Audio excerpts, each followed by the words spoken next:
boten melu besuke ngelingono lalapetku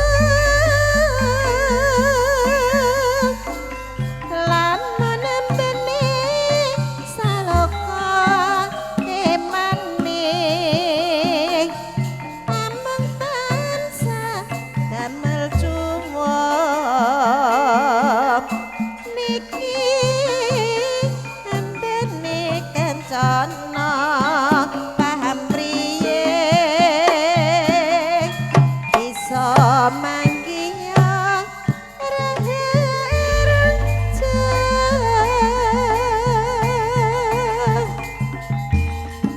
yen nganti ilang mripate cerene nemayi rebedan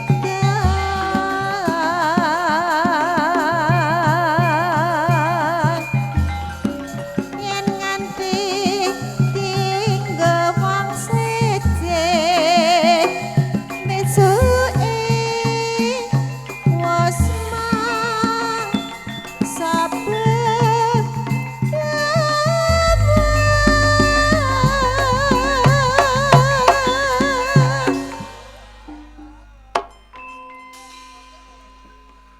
pilihanku mripat biru pamtriye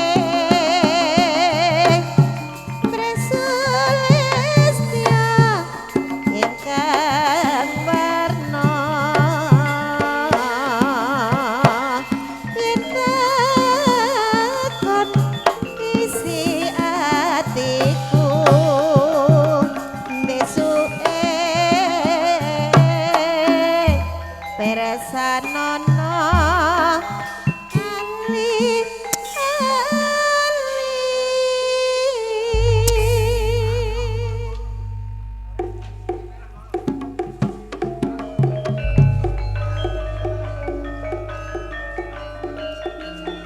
Jarwa Purwa Tunggal basaning Baskara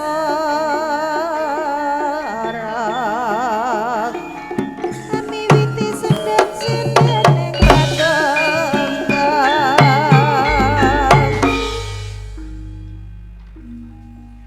atur giaran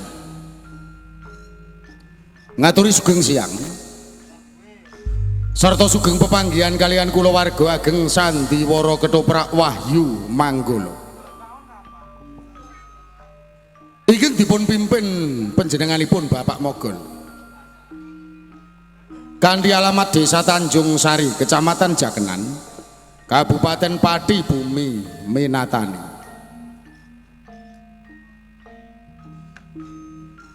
Sasampunipun panjenengan sami kasugata tari gambyong minangka purwakaning pagelaran ing siang punika. Minangkani pamundutan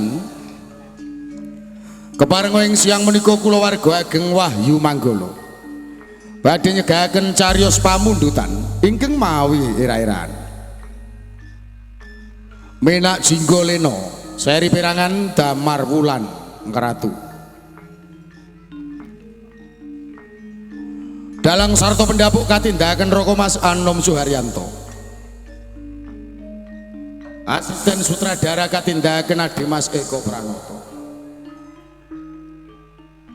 Pangeprak katindakan Bapak Suhardi. Wontene Pranoto Pakeliran.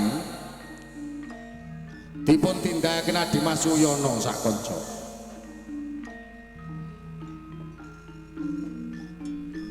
Binarung Unglingge Gongso Madularas ingkang dipun pimpin Bapak Keman Widodo. Kanthi pangling Swarawati utawi Pesinden.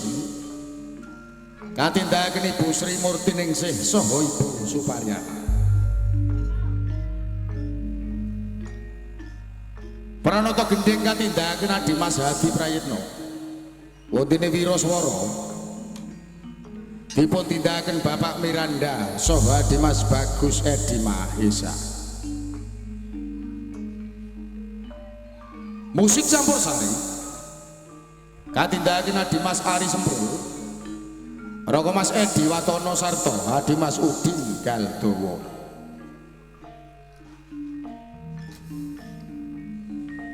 Wondene para paraga ingkang badhe maragani cariyos ing siang punika. Sepisan nggambaraken wonten ing Kadipaten Blambangan.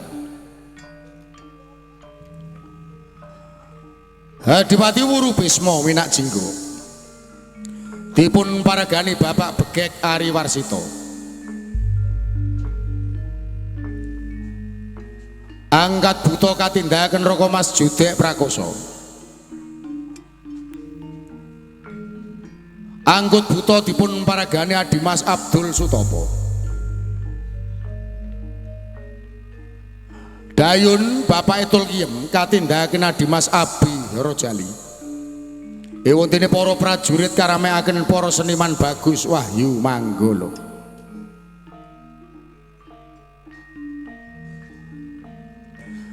Salajengipun gambaraken wonten ing Kraton Majapahit.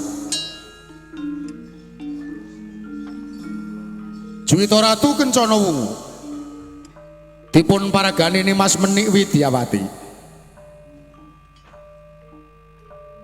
Patih Lo Gender katindakaken Adimas Bagus Suyanto. Menak Koncar dipun paragani Raka Mas Andi Prastyo. Layang Seto kaparagani Adimas Beguk Wiyanto. Wontene layang Kumitir katindakaken Raka Mas Agus Plompong.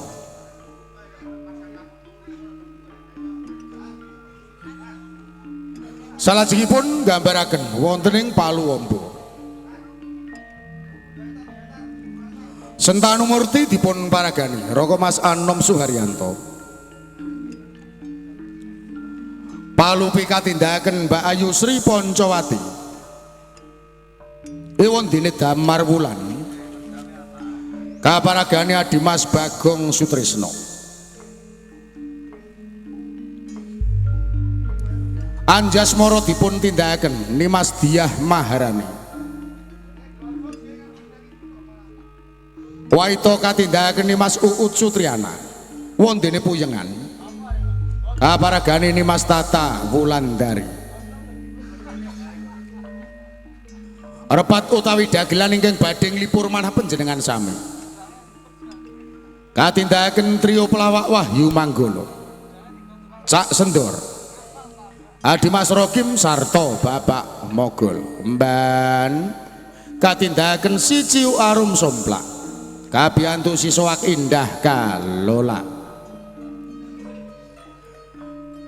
Mekaten kala wau para kadang budaya Sutrisno. Menggah para paraga ingkang badhe maragani cariyos ing siang punika.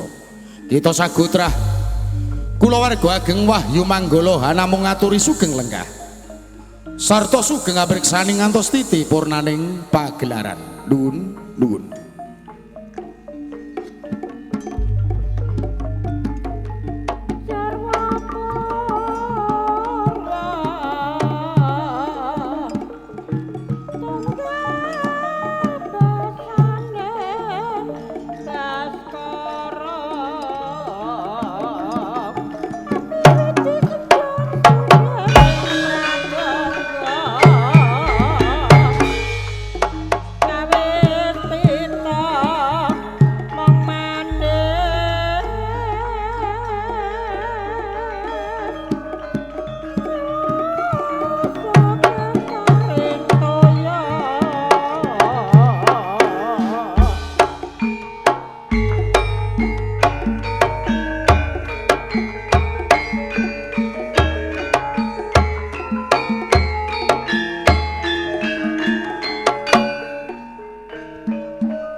Wong sak negara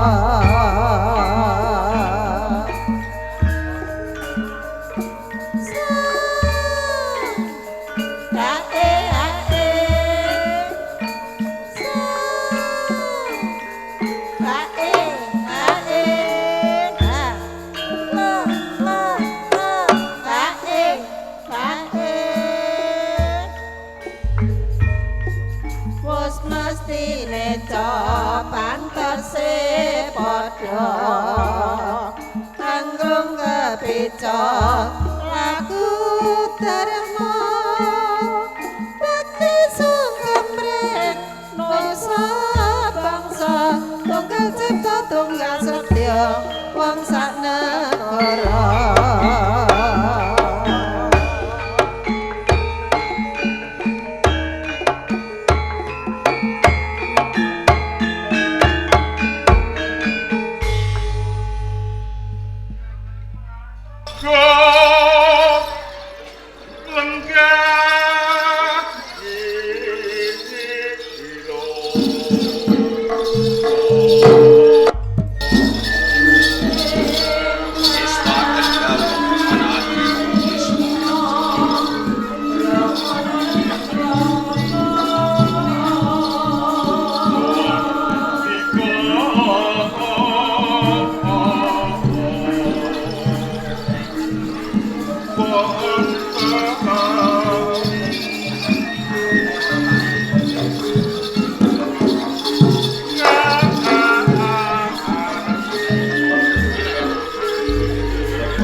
Paman angkut utama anak anggir sangat anggen kula mundi namung pangestu kula kemawon dika tampi nggih Mas sanget ing pamtiniwah dadosaken teguh kayuanan kula langkung prayogi dipun prayogakaken langkung rumiyin nggih Mas mangestoaken dawuh anak anggir nyung kabeh para tamtama ing Kadipaten Blumbangan. Rening aku durung bisa paring dawuh lawan sira kabeh. Mula padha dikepenakke nggoning sowan. Ngiras pantes midhangetake apa kang bakal tak jawuhake lawan sira. dawuh Yung wak-wak ketegur mbek meong Ditut rekata jemblem Yung dayun bapak itu piyem kula lurae Yung lak yo podo becik soan yo pikantuk pangestu panjenengan Lurae. Sowan kula mboten wonten alangan setunggal punapa. Sungkem kula katur Lurae. Ayo tak tompo. Ora liwat pangestu ditampani ya. Inggih, kula tampi tangan kalih, Ndara. Ayo. Nek nyang Jombang mampira sing ngono ya. Lemah geneng tak saponane. Iya. Yen ora samsang ya kirimo ngono. Nek ora seneng piye carane? Anjir menang slet yo engker teke. Iya. Tempe daging belakang. Turu dhewe gedhe bakan. Kaya sapa ya? Lurae. Kok pinter. Anggih. Kok kudu nak ning medion ya. Krasa penak moh mudhun. Nyung kuwi saru yo. Kok saru niku? Lah kuwi krasa penak mau medun. Krasa penak mergi numpak becak. Biar liyer keturu moh mudhun Lurae. Jadi krasa penak ora gelem medun ki wong numpak becak. Anggih. Tak kira yen numpakan. Jangan telo dicampur lompong. Maksude Minak jinggo untune ompong. Tuku sego ning pasar Mbanggi. Maksude sing dadi menak jinggo kalunge saya gedhi. Niki nggih nyelengi sapa. Yo iki kanggo gegojekan sausara yo. nggih Lurae. Rene niki kabeh nayaka praja wis padha ngadeg. Mula diprayogake aku tak ngembat praja ya yo. Inggih Lurae. Yung paman angkat utama. Dawuh tinimbalan anak anggen. Sasampunipun Raharja Swandika ing Kadipaten Blumbangan. Nggih. Lajeng kados pundi kawontenan? Wonten ing Kadipaten Dika, wonten ing Jimbaran.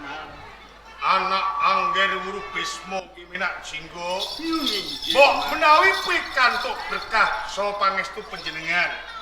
Anggen kula ngesuwi wonten ing Kadipaten Jimbaran ing dinten sakmenika. Sedaya para kawula wonten ing Kadipaten Jimbaran gesangipun mubra-mubru pindho linabur madu nyatanipun wiwit saking pucuking Parden mandhap wonten ing Karang Pradesan minggah wonten ing Kitagara. Babar pisan boten wonten kawula ingkang alok kekirangan sandang pangan dalah papan. Mubra-mubru pindho linabur madu sepisan. Kaping kalihipun anak angger, rening kula menika ngrumaosi mbok bilih kula menika salah setunggalipun adipati telukan wonten ing Kabupaten Blambangan mila.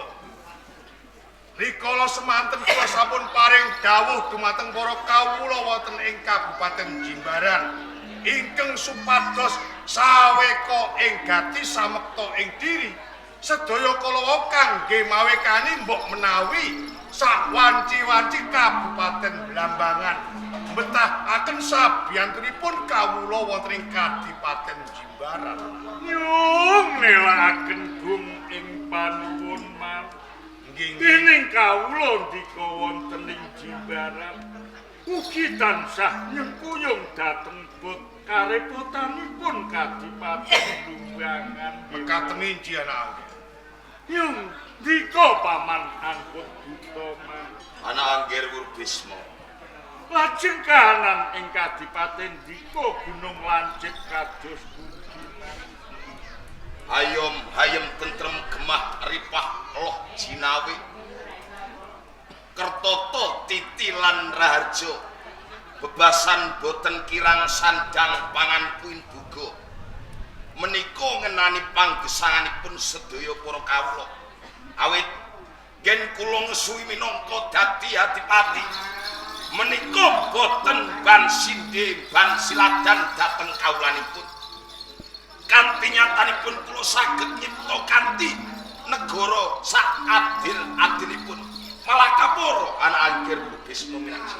Yung kados pundi. Namung mesti dawuh dening anak Angger Urbis Mominak Jinggo wonten ing Kadipaten Gunung Lancip menika mung kabupaten telukan dening anak Angger Urbis Mominak Jinggo satemah sedaya para kawula nayakaning praja lan prajurit ing mangkenipun menawi to panjenengan badhe ngersakaken gelar jajan sedaya para nayaka mandhapipun para prajurit lan kawula dasih ingkang mapan wonten ing Kadipaten Jimbaran badhe setya tuhu paring sabyantu dhateng panjenengan nilaaken gumpanuwun ingkang tanpa paminggiman dening kawula ndika ugi tansah nyengkuyung dhateng Kadipaten Limbangan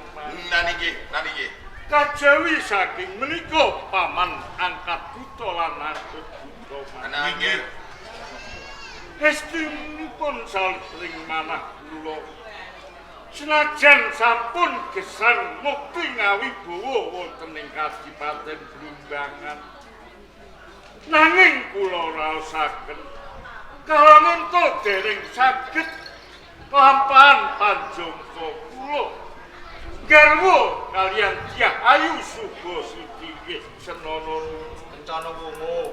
iya kados dereng marem raos sing manah kula nggih jalaran menapa kula rumaos dipun apusi kalian Sang Prabu Bromatunjung Suwardi niki mongko nalika semanten sabda dawuh pangandikanipun Sang Prabu Bromatunjung yen kula saged mejahi kebo Matrewet Aduet.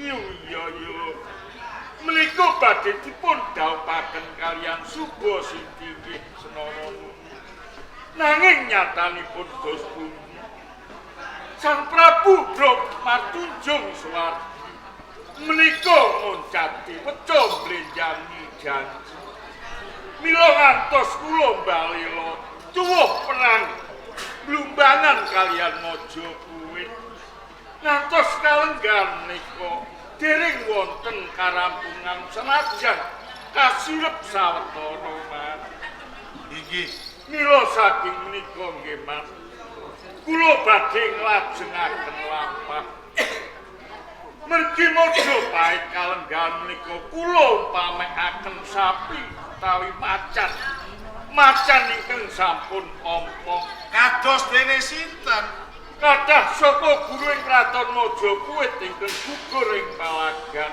nggih kados dening Paman Rangga Luwe Tuban nggih Paman Sindura Reja ing Kediri Kang Bok Mintarwati Mintarsari garwanipun Kakang Minak Koncrit ugi sampun gugur mila man angkat buta lan angkut buta man nggih kula badhe utusan dhateng dika supados ngaturaken nawala penglaman kunjuk dhateng Dita Ratu Dyah Ayu Suba Siti nggih senana kula cocok kula condong menawi panjenengan badhe nglajengaken lampah nggih janji wonten ing kraton Majapahit lajeng benjang menapa kula dumapak wonten ing Majapahit nyaosaken nawala kenjuk ngersa Sang Dwita Ratu nggih kalenggan menika ugi dayo Kula coba pundhutke nawala kang wis dak ripta ya ngestuaken dawuh. ana jroning pilampah kuningan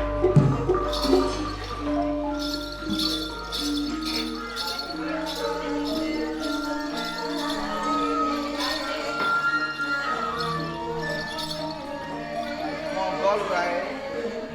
yang kula aturi nampi nggih menika wisinipun nawala penglaman dening ing mangke pami penglaman kula dipun tampik kaliyan Suba Siti dika tiyang kalih kula kanteni purba lan pasesa ngaten Terang terwaca dawuh panjenengan pamila kula nyuwun pamit medal saking Pasilan yung ingkang atos bareng nyuwun pamit kula atur ngirit berkata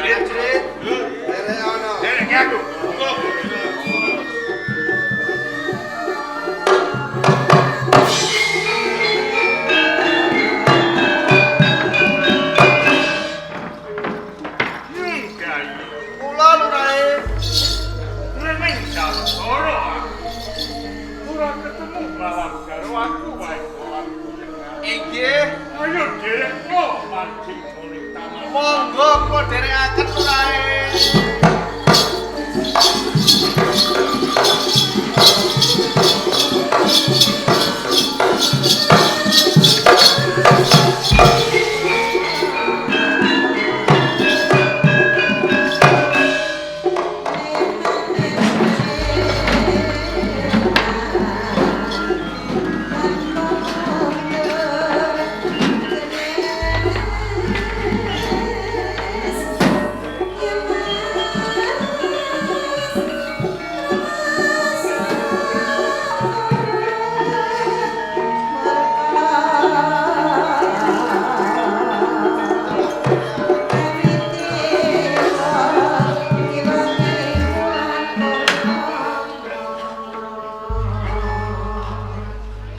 Dumateng ndika kakang minak kanca. Sang Jwita Ratu paring dawuh. Lan panjenengan Bupati Lugenti. Nun kula Sang Juwita Ratu Kencana. Layang Seta lan Kumite. Inggih, kula Sang Jwita Ratu. Lan kabeh prajurit ana ing Praja Majapahit. Ingsun ngawontenake pisuaran agung. Jalaran wekdal sakmenika Praja Majapahit nembe kasempya ing memala utawi boten tentrem. Sedaya menika ingkang jalari minak jingga nggih Bisma. Ngantos kathah saka guru ingkang sami gugur satenahipun medan logo. Jalaran boten kuwawi ngadepi kridanipun minak jingga. Ingsun ngantos mupus ing penggalih. Menapa anggen ingsun ngasta pekayoman menika mung sakedheping netra lan sak mekaring payung. Nuwun sewu Sang Juwita Ratu. Panjenengan dalem ampun gampil mupus. Perkawis pengamuhe Wuru Bisma minak jingga kemawon. Panjenengan kok mupus ing penggalih. Mongko negari Majapahit menika negari ingkang ageng. Tasih kathah jago ingkang saged mangsulaken Wuru Bisma minak jingga. Minak Koncar, Kakang Patih Lugender. yen ana kedadian kaya ngene iki kudune ndika melu mikir perkara katentremaning negara. Aja kok mung cukup lungguh jigrang sila tumpang sendak asta. Kudune kowe melu mikir amrih apike piye perkara iki dendang bisa rampung. Oh, ngaten. Nggih. Pancen boten sisip pangandika dalem Sang Jwita Ratu. Kathah saka guru wonten ing negari Majapahit kang sami gugur wonten ing Aranggana. Kalebet Rangga Lawe Tuban, Kakang Sindrorejo Kediri, bojo kula Mintarwati Mintarsari ugi gugur.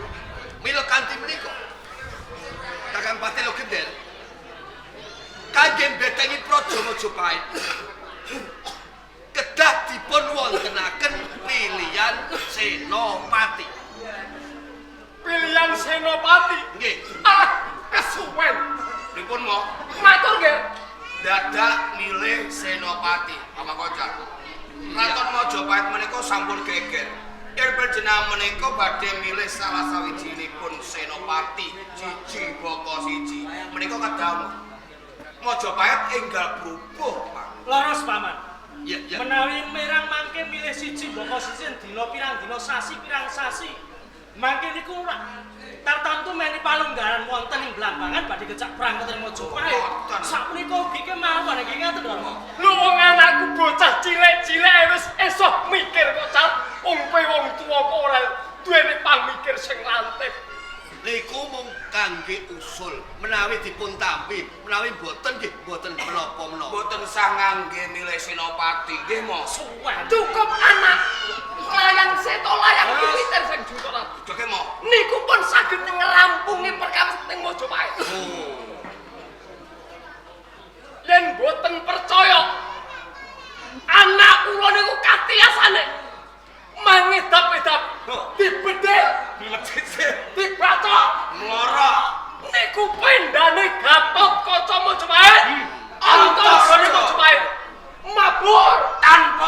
meletek tanpa sodang. Mlebu warung ora tau mbayar. Nggih panjenengan niku. Kula niki putra patih kok mlebu warung kok mboten bayar lho. Aja salah tampa, tegese ana abdi sing bayari. Ngoten nggih cocok. Menika laras Sang Juwita Ratu. Perkawis guguripun saka guru wonten ing Kraton Majapahit. Panjenengan menika ampun waslan sumelang. Yen mangkinipun kula kapiji dados senopati wonten ing Kraton Majapahit. Majapahit badhe kula totohi sak lembaring nyawa kula. Yen mangkinipun kula menika majeng wontenipun sak tengahipun Waranggana. Kula menika sagah dados rabukipun negari wonten ing Kraton Majapahit. Perkawis Purubesma minak jingga. Nging kula umpamaken jitos. Siji mungsuh 100. Siji layang seta 100. Minak jingga. Menang ndi nggih? Layang seta nomo. Krungu kowe cah. Mboten namung menika. Gumitir ugi sagah dados rabu ing negari Majapahit. Kula mensah kalian si Minak Jingga bebasan jiwu. Siji layang Gumitir. 1000. Minak Jingga huru menang ndi teh? Menang Gumitir. Krungu kowe cah. Sang Juwita, menawi wonten kepangganan dalem, kula badhe nyambet aturipun layang seta saha layang Gumitir. Ingsun manggakake. Layang seta layang Gumitir. Nggih. Nalika Kang Slira munjuk atur wisa dalem Sang Juwita Ratu, deki deku. Ha? Nggih, nggih. Siji musuh 100. Siji layang seta, 100 Minak Jingga isih menang layang seta. Datan beda layang Gumitir. Jiwu. Siji musuh 1000. Siji layang Gumitir, 1000 Minak Jingga isih menang layang Gumitir. Nanging aku ora percaya. Kok panjenengan mboten percaya? Mergo dasarku matok. Nalika Majapahit digempur dening prajurit Blambangan. Ya toh? Nggih. Ana perang kang gedhe. Aku ora weruh irungmu sakarone nyang medan laga. Endi aku percaya. Panjenengan menika mboten mangertosi.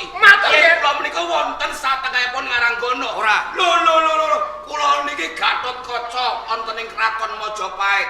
Kula menika nggih perang gegeripun Kraton Majapahit lan Kadipaten Blambangan. Nanging piye? Rikala semanten kula niki masuk angin, watuk, pilek, flu, mriyang niku lho. Lah kok niku lah nggih to, niku campur sari kok penyakit kula niki. Kang Mas layang seta mboten majeng jalaran masuk angin. Masuk angin. Gumitir madhut yuda wonten saten palagan. Kula wangsul ngelingi, kula ora sida perang. Lah sebabe niku ngepasi geblake bapak kula. Bapak isa. Pangapunten, tegesipun geblakipun bapake bapak kula. Sinah Bagio. kuwi mung pawadanmu mergo ilat iki tanpa balung. Apa sebabnya kok kowe ora wani maju ning ngarep? Mergo kowe nek ngarep mesti bongkon. Carane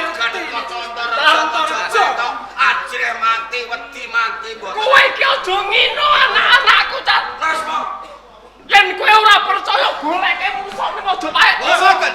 Takone nandingi layang seta layang Gumitir. Terus mo. Boten sah digolekke. Teng mriki wonten pawongan sing kepengin jajal. Monggo pawongane gak natu perang. Kira-kira sapa, Cat? Lho, Kira-kira wonge sapa? kula dhewe. Mo. Pripun? Ngono kuwi ngino karo Ngino. kowe to. Nantang kok. Lho, Sanes. kowe kepengin musuh karo Boten kowe. tanding, boten Kula bobot. tandangi. Tandangi nggih. Nggih. Ayo Seto karo kaca. Tak hitungi. Ayo. aja meneh kok wong loro. Aja meneh wong loro. Lah, pinten? Wong telu aku ora wedi. Telu. Sing siji sapa? Setunggal sinten? Girangane Ya Bang Bayu. Kemal Boten sah nganggo gerangan. Anake kemawon. anak sulambuhe. Seta Gumitir rampung. Siji. Loro. Telu. Maju. Siji. Loro. Telu. Ya, Mas. Gitu. Lah kok kencok.